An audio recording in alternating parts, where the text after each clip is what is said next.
Sa lahat ng mga anak dyan na may mga magulang na OFW, pakinggan nyo ito ha. Makinig kayo mabuti, may advice akong ibibigay sa inyo. Pakiusap lang, play natin yung video.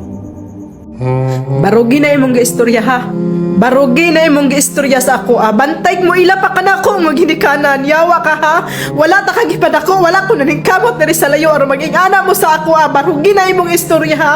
Anak ka nga wa kay batasan panuway ka. Ha?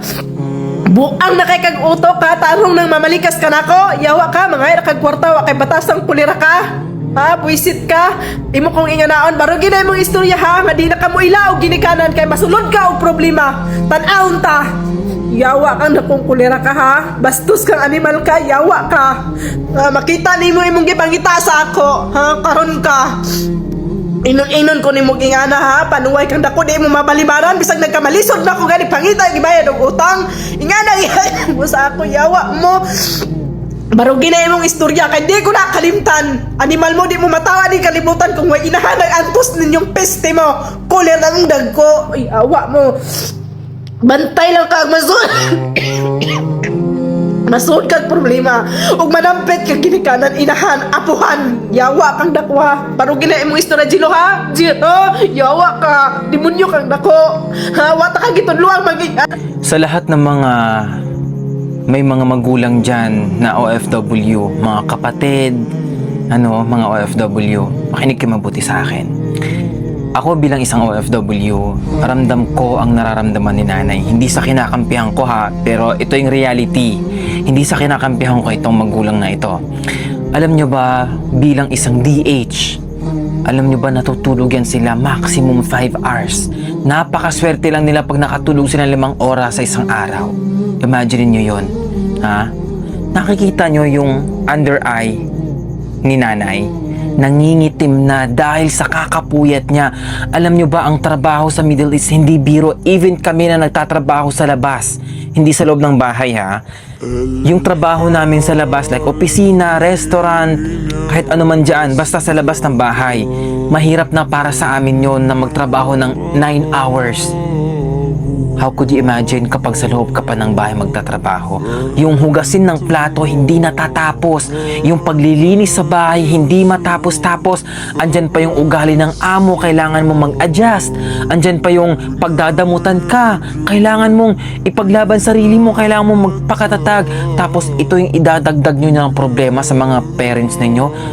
Maawa naman kayo. Kahit konting kahiyan man lamang, konting kanipisan ng mukha man lamang, bilang isang anak, bilang isang asawa, bilang isang kapatid na may OFW yung kapatid, kaibigan, anak, kamag-anak, asawa, nanay, tatay, intindihin nyo sila dahil yung pinagdadaanan nila hindi nyo kayang gampanan. Yung sakit na nararamdaman nila, yung pagod, pawis na pinagdadaanan nila ng hirap para lamang makuha yung 1,500 riyal sa isang buwan na yun ipapadala sa inyo ng mga kupal kayo. Hindi nyo man lang ma-appreciate yung isang magulang na naghihirap para lamang maitupad yung pangarap ninyo, para lang maitawid yung buhay ninyo. Mabago lang yung buhay ninyo dito sa Pilipinas. Hindi nyo man lang yung ma-appreciate, hindi nyo man lang naisip na si mama naghihirap doon, si ate, si kuya, si papa naghihirap doon, yung asawa ko nahihirapan doon. Hindi nyo man lang ba naisip yung pagpaprocess man lamang ng documents dito sa Pilipinas, napakapahirapan na. What if pa kaya nandun na sa abroad? 2 taong magtitiis na 4 na oras na tulog sa isang araw. Hindi pa makakain ng maayos dahil nag-a-adjust ng pagkain. Nag-a-adjust pa yung katawan. Nag-a-adjust pa yung tulog. Andyan pa yung ugali ng amo, mag-a-adjust pa yung OFW na nanay ninyo, asawa ninyo, kapatid ninyo, anak ninyo, pero napakakapal ng mukha nyo. Hindi nyo man lang ma-appreciate. Sabihin natin 1,000 riyal na ipapadala sa inyo para lamang sa mga pangangailangan ninyo. Yung ibang kakapal ng mukha, pinambibili ng mga luho. Di mo lang ba kayo nahiya? Mag-abroad kayo. Magtrabaho kayo abroad. makikita natin yung katapangan ninyo. Baka dun mangiyak-iyak kayo 1 week pa lang. Tapos etong magulang na to, gaganong-ganunin nyo lang, sasagutin nyo na kung ano-ano, pagsasabihan nyo ng kung ano-ano. Alam nyo ba, sa amin na mga Muslim, may sinabi ang Propeta Muhammad sallallahu alaihi wasallam, "Sukhtullah min sukhtul walidain." Hindi ako nagkakamali.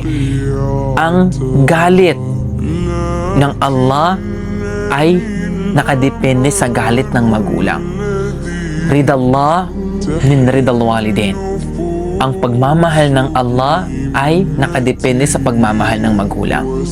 At alam nyo ba, isang sigaw mo lang sa parents mo, yung upuan ng Allah, manginginig yun. Like as in magbabibrate. Dahil yun sa pagsigaw mo, sa pagtaas ng boses mo. Alam nyo ba sa Quran, nabanggit sa Quran na inutusan kami ng Allah na huwag kaming sumigaw or magmataas ng boses sa aming mga parents. Tapos kayo gaganin nyo lang mga parents ninyo.